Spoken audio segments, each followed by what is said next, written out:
You know, when I was a little kid, my dad used to go out by that Chevrolet Impala. First thing he would do, and I never really understood why, but he'd like to kick the tires a bit. Jim, nobody kicks tires anymore, okay? And let's go to part-time. So immediately after this number comes out, immediately the part-time aspects, 3 times kind of the normal average in terms of a run-up of part-timers, is immediately viewed as this big weather negative. Is that the only way to look at it? No, that is a way to look at it. The assumption is that full-time people were pushed down to part-time because of the weather. Another way to look at it is that unemployed people got part-time jobs because of the weather, shoveling snow, clearing off debris, chopping trees, or something along those lines because the weather was so bad, the snow was so bad, that they needed to employ them temporarily. If we were having a debate at a major university, could either side, they could, you think part-timers are a good thing, although temporary, or a bad thing, although temporary?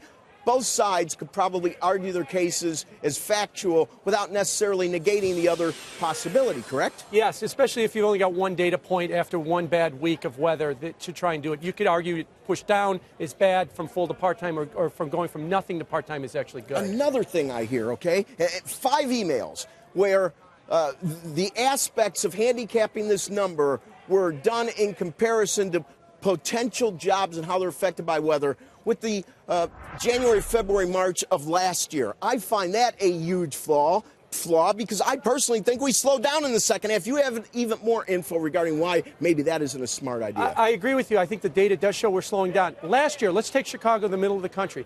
Last year, January through March, 9 inches of snow. This year, 6 feet.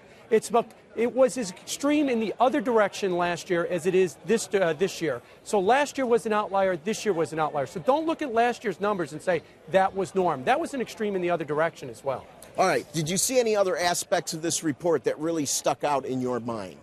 The participation rate, I think, going up. The big question that everybody has is what happened to all those people that lost their emergency unemployment benefits? History shows that they usually drop out of the workforce. We haven't seen that yet. I still think we're going to see that through the balance of the year, and the participation rate to come down. Carolina have an issue with that, and it took 3, 4, 5 months. Yes. One of the first hurdles, and it's bigger with the federal side, or at least the current national program, is that there's always this notion they may come back and resurrect it, and that keeps the process from happening.